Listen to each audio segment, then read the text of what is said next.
Hello guys, you are watching Beatport Studio Sessions. I'm Andreas Henneberg from Berlin, Germany, and today I will show you around a bit in my nice studio here in the beautiful south of Berlin, and maybe show you some insights of my production for my new Desert Hearts Records release called Password Invalid. So, but first of all, coffee. You know, coffee is the most important thing here in my studio. It's even more important than electricity. So, before anything starts, coffee.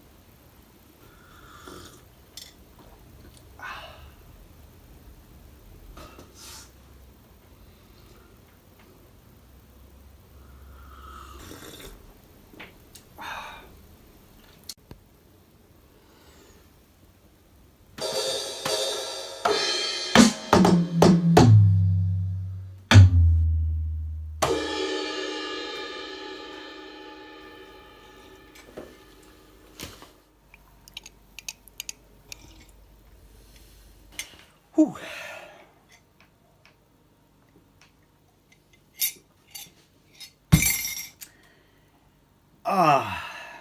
All right. So let's have a little walkthrough to my studio.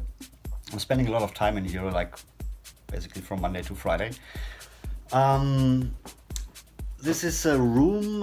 It's located in the south of Berlin. It's quite nice because it's on the ground where my parents are living, so I don't have to pay rent here and everything, and I have no neighbors, so I can like be loud at 4 o'clock in the night and nobody cares, and that's really nice. So I'm really happy to have this place. It's like a rooftop room. Below me is just a garage, so nobody I can disturb. It's pretty nice. Yes, this is where the magic happens actually. So my little vinyl collection. I also was a vinyl DJ like for 12 years, I guess. I started like late 90s, 1998, 1997. So there was nothing else than vinyl. And I sold a lot of vinyls already, but this is like the most important things for me. I still have, not that I'm a collector, but I wouldn't throw it away because it's so nice. So a lot of stuff is from myself, like the first White Line EP, White Vinyl, the original, or my first album. That's the other hand, sorry. And stuff like that. So it's like, I don't know, I still love it. Sometimes I play. This is my little DJ corner, and just have two CD players, and of course the 1210, the Technics. That's something that's nice when you just produce new tracks or find new music to, like, whatever, test it out, what's going on, what tracks are fitting together and stuff like that. Yeah. Also a lot of trash in here, like all these stuff is for my live shows. Like racks for synthesizers and drum machines and stuff like that. Yeah, my little recording corner. This is my drum set. Not that I can play drums, but sometimes it's nice to like play the hi-hats with these guys because it sounds more natural. You know, it's like more dynamic, more velocity, more everything. Not everything has to be quantized, so sometimes it's nice to do it like that. Also, like my little microphone, buddy. Hey, how are you doing? Because I record a lot of shit. Sometimes I go like outside or go to a, whatever we call it, Schrottplatz, where you like bring your old car and just take a stone and throw on it, and it makes super nice sounds, and you can record it and use it as percussions or whatever. And also here in the studio, you can make noise with everything, and sometimes it's you get sounds you don't find on any sample libraries. It's quite nice and funny and quickly made. So that's my little collection of festival batches. It's a lot. I don't know, Fusion Festival 2016, for example. Street Parade, Docklands. So much memories. It's nice when you just can have a look where you played already. because believe it or not, you forget it. This is my little chill out area here. My sweet little office for the paperwork shit. That's my world map where I put little flags in that I don't forget where I've been already. It's not up to date. I guess it's 2 years old already, so I have to update it. Anyway, that's my little production corner where I do all the music and all the other shit. Centerpiece is a computer, and I'm really happy about that because when I started making music, that was around 1996, 1997. I had a computer, but it was an Atari with the first version on Cubase and a floppy drive and 8-bit, I guess. I don't know. It was actually really shitty, and without any hardware, it was kind of useless. So I was very young, and I was collecting all my money and spent all my money on stuff like hardware. So back in the days, here was a huge mixing desk, mixing table, and also a lot of synths and outboard. You need compressors, FX, and everything outboard. There was no FX or delay on the computer. No, forget it.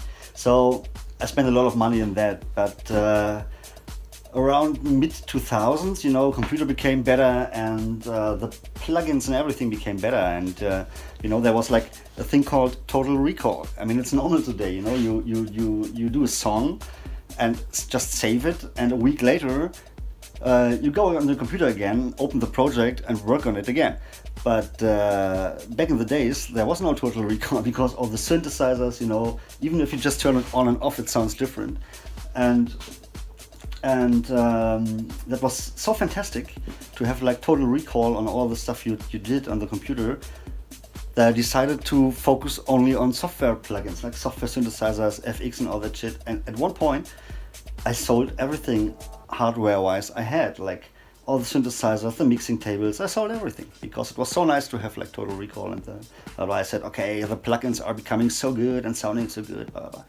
Yeah, that was true, and that was nice for maybe 1 year, and then I started missing my hardware synths again because, maybe the new generation is used to it, to just make music with a mouse pad, and it's also nice, but I really missed the haptic of touching a synthesizer, like just, touch it and be creative there.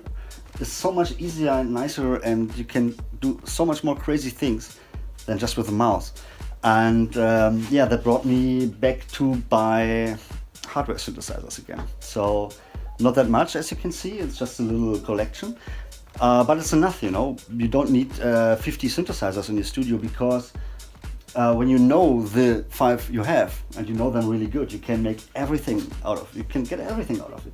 So you just have to know your stuff, and then you're happy. So don't think I will buy a new synthesizer in the next future. I don't know. I don't think I need it. Yeah. Another thing, you may see there are no acoustics here in the studio, even if it's a big room and stuff like that. But I really don't need it, because we can get a bit closer. When you see the whole thing here is like an acoustics carpet. All the walls are like with an acoustic carpet. So the room is 50 square meters big, but it's completely dry. So you don't have any reverbs or reflections in here. That's very, very nice. The speakers, it's one pair of the Adam P33. They don't build them anymore, unfortunately, and some old Event 2020. It's not state of the art, but you know what? It's the same with the synthesizers. When you know your speakers, then you know them. And if you know how they should sound right and how the mix sounds good on your speakers, then you don't need anything else. Even if they cost you 10K. So if I put new speakers there, no matter what price, it would take me a year or longer to get used to them. So that's actually why I don't buy new speakers. So when it comes to record labels, I'm very happy to run a few record labels by myself. For example, maybe you know the logo, it's called Voltage Musik. I founded this label together with 2 other crazy guys already in 2002. So we are releasing music with that label since 15 years now. Um, we did a lot of records, mostly vinyl, of course, back in the days. We stopped doing vinyl 3 years ago because it's like a very difficult market. Another label I'm doing since 2.5 years now is Snoe Music, um, together with my fantastic girlfriend Beth Lüdi. She's also a touring DJ, and we do the same thing actually. That label is more for what we really love to play, and more the techie stuff. That's nice. Of course, there's still some outboard FX and dynamics left, but this is EQ and the compressor back in the days I used for mixing and mastering, or just compressing drums and stuff like that, or basses.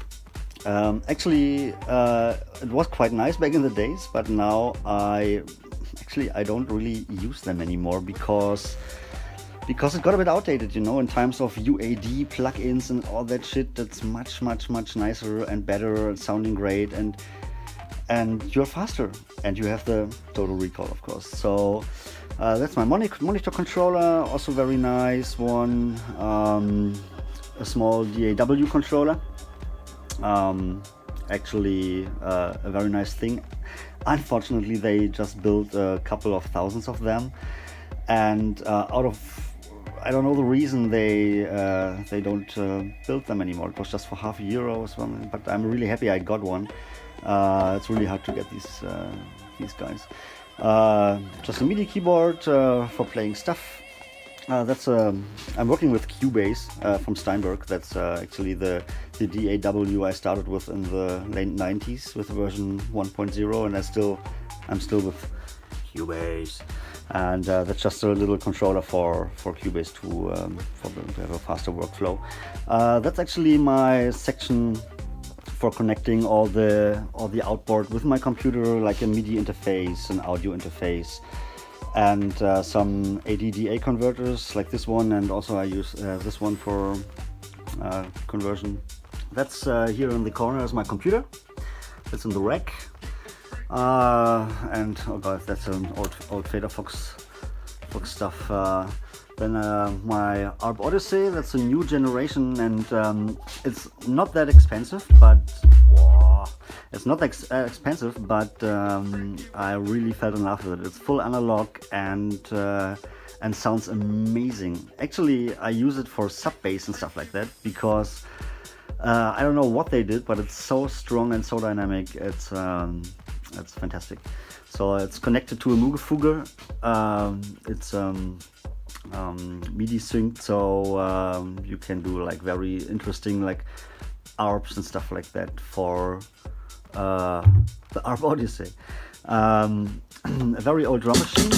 I don't use for drums actually. I just use it for snares because it's still full analog snare machine, and oh yeah, it's very nice for snare rolls and drum rolls and stuff like that. That's an Octatrack. It's like a sampler and a controller for the sampler. It's some guys here also from the south of Berlin are building these controllers for the Octatrack called Octacontrol. AGKW is the company of them. It's a very nice addition to the to the Octatrack because just for mixing or turning off the volume, and I have to go to sub menus and stuff like that. It's really bad. So sometimes I play live, and when I play live, it's so much useful to have like a fader pack. It's so useful that I even have two of them. Because you only have like 8 channels on that one, so if you want to play live, 16 channels would be nice, so I bought 2 of them. That's my little Toft mixer. It's like you see, it's a little one, and I only use it for summing my tracks from the computer, because this mixer or this EQ section is like legendary. They call it, or they say it's the best EQ you can get at the moment on a mixer.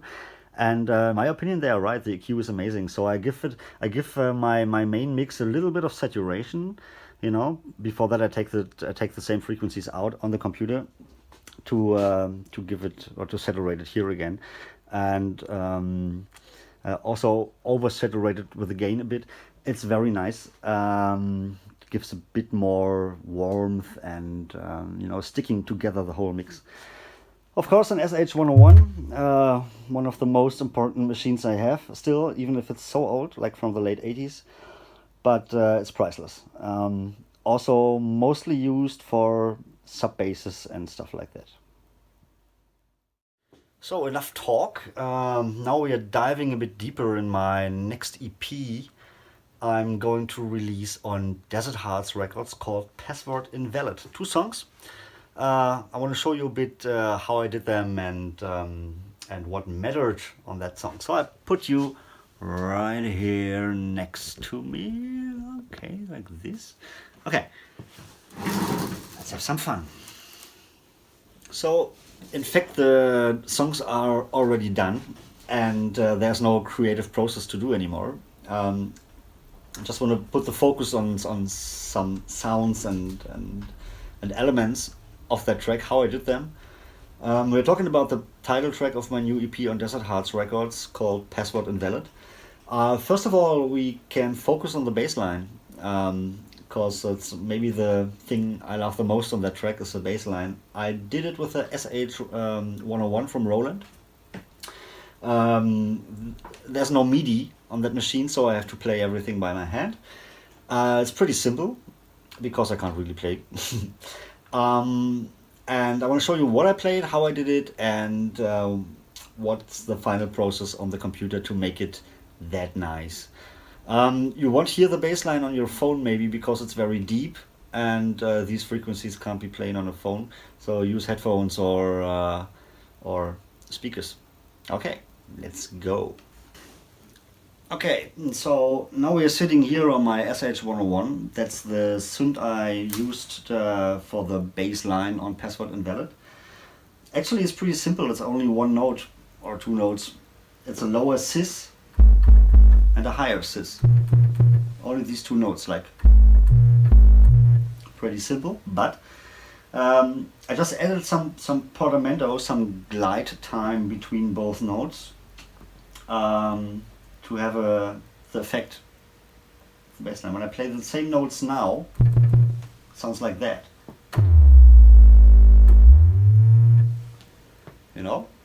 So, and this is what we are going to record now.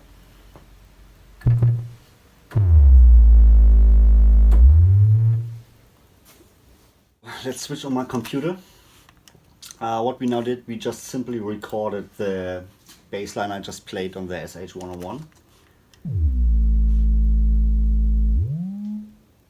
Sounds like that. Waveform looks like that, pretty simple. And sounds like it's coming straight out of the machine. So what we're doing now is to put some more power on that whole thing. When you buy a UAD card, this one, it's a channel strip CS1. It's for free on the UAD card, and it's the most powerful tool of the UAD, in my opinion. I love it. I use it so much. What I did here on the bass line is I put some very strong compression on it to make it very powerful. It even distorts everything because the compression is so sharp. But that's the reason why I use it. We want to have a dirty, fat bass line. The upper section here is just the equalizer. I did some EQing. We need bass, you see. Then we have a very little delay modulator.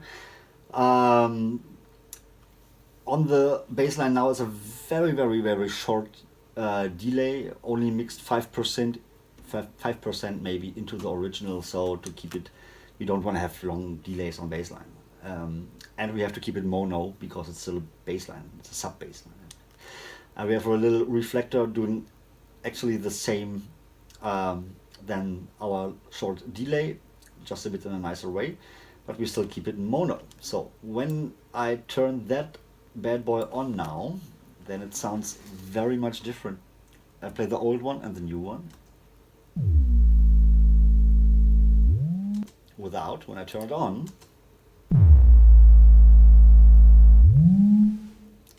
it's pretty badass. So, this is what I wanted to have, a very strong, little bit distorted bass line. So, what we have another problem now, because it's so strong, even in the sub frequencies, this bass line would disturb other elements of the track. For example, the bass drum, or actually everything what moves in the lower frequencies, but the bass drum is the most important thing here, because they're playing in the same frequency range, and the bass drum and the bass line would eat each other actually. So what helps a lot is a pretty old trick. It's side chaining, like sidechain compressing. What means the bass line is triggering a compressor that's sidechaining the bass line, so taking down the volume actually. So I will hear this little fucker. When I turn it on, you will hear that the bass drum, what's going boom, boom, boom, boom, is triggering the compressor, and it sounds like that now.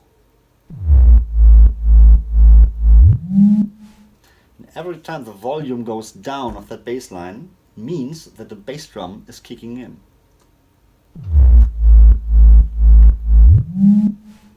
When I play that same thing with my bass drum, you will hear it better. Wait.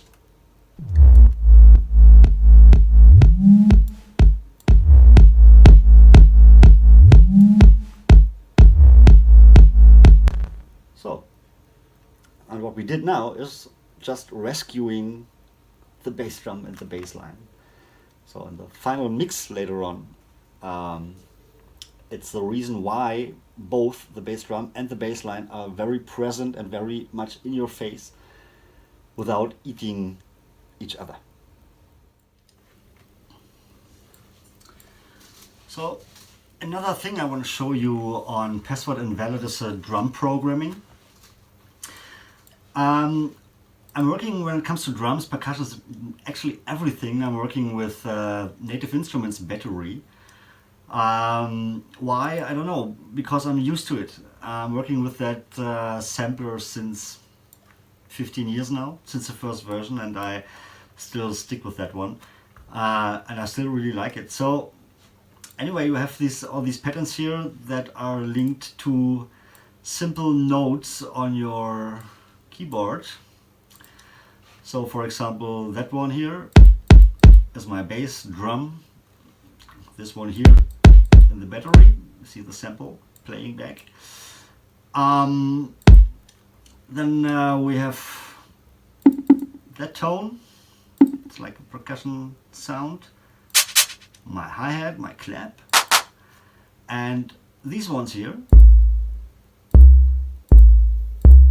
are in addition to the bass line we recorded. So at the end, the drums sound like that.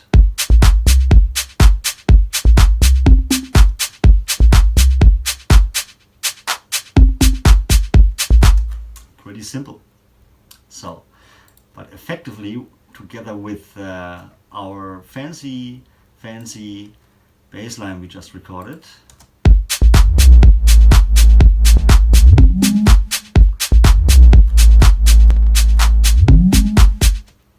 makes sense. The second song of the Password Invalid EP on Desert Hearts Records is called Getting Freaky.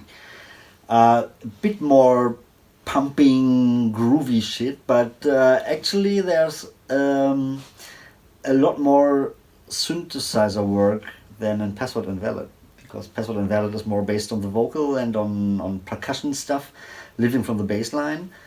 The other song, Getting Freaky, is also living from the groove, of course, but we have much more synthesizer work in general here. I just want to show you some of the stuff. We have a bass line from a Mini Moog.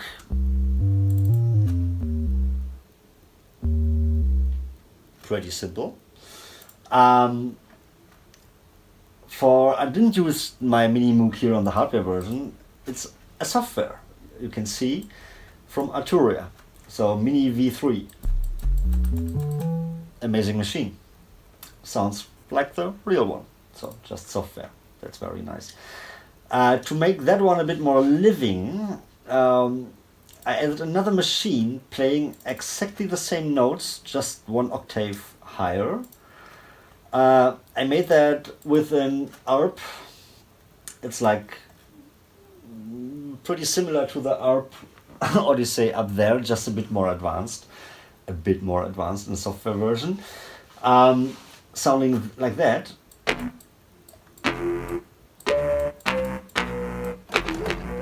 Much more crunchy, crispy, and when I play both the bass line and the ARP, only the bass line, you know, so we have much more juice, you know, at the end. Some other little things we have here is, for example, some little FX stuff. One thing I recorded with a real ARP Odyssey. What sounds like that? It's actually not very spectacular, but you know, in the sum of all elements, it's like these small additions giving life to the whole song, you know. For example, we have another, like, I would call it effect or texture. That one here.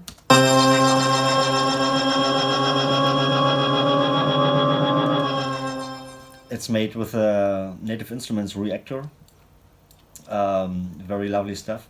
When you hear that in the sum, you know, everything starts to make sense. Like.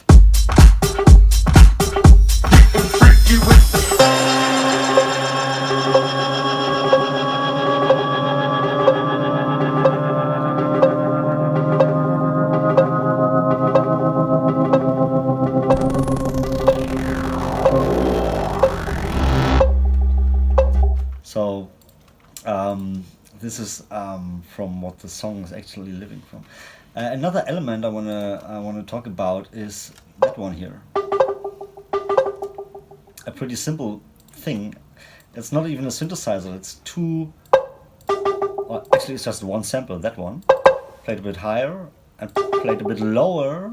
On the lower one, we have some delay effects, some reverb, and some distortion I made with a bit crusher. So to make it a bit more alive, actually. And for that stem and for that instrument, actually, we have some modulations here. That's automatizations, where I can tell my computer to automatically screw some knobs on the plugins.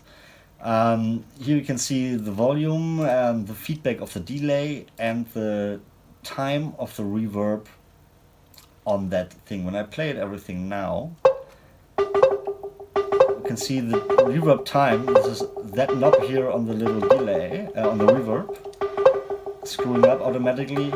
Same thing is happening with the feedback of my delay,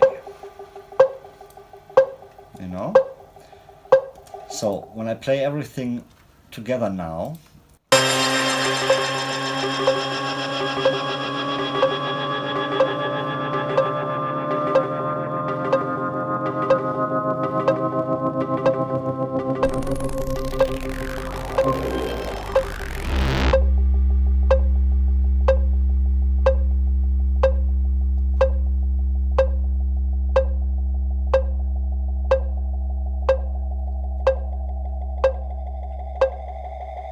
getting freaky with the.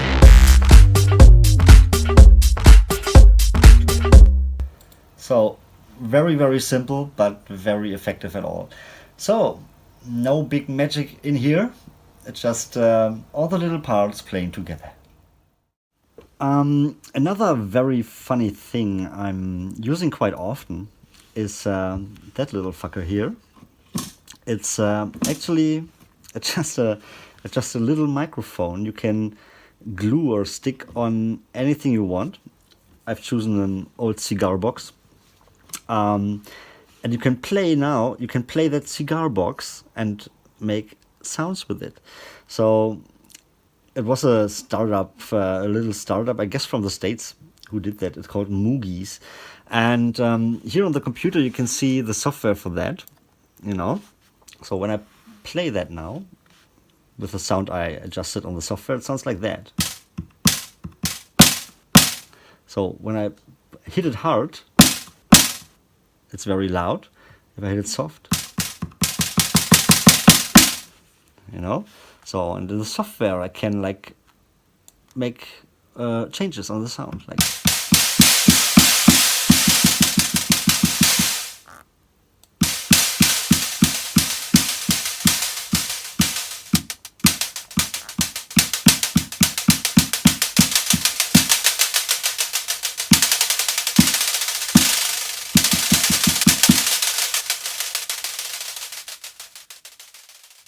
I mean, when I'm not in the studio, there are certain things I do outside of my studio as well.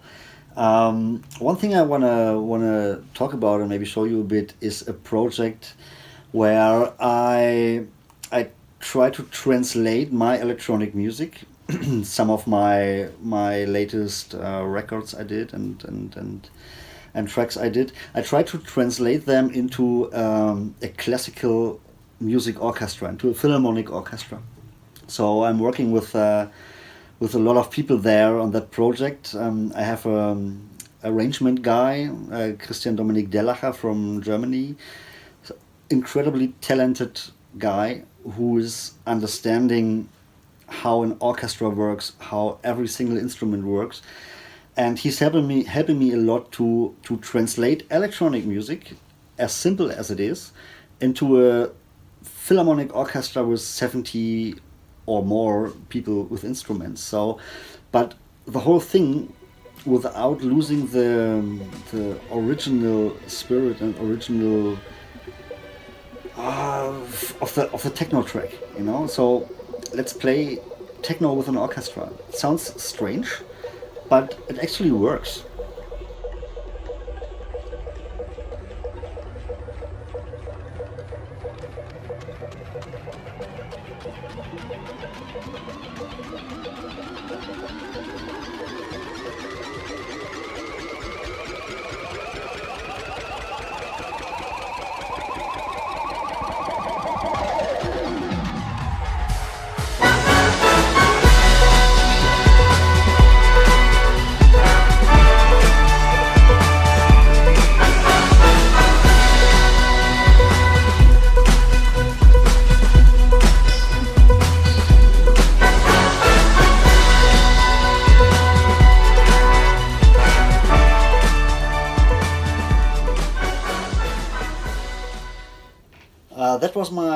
That was my first time I did that. It was a concert in the National Theatre of Mannheim in Germany. There are more shows planned for the time now, only in Germany, but maybe for 2019 we're gonna conquer the world with electronic music combined with a philharmonic orchestra. Interesting project. Thank you so much for watching. This was Beatport Studio Sessions with me, Andreas Henneberg, from the sunny Berlin, Germany. I hope you liked my little insight into my daily working routine, my studio, and the production of these two tracks. If you have any questions, feel free to comment under the video. I'm sitting in front of my computer trying to answer all the questions you may have. Thank you again for watching. See you somewhere. Bye-bye. And it's time for another coffee. Bye-bye.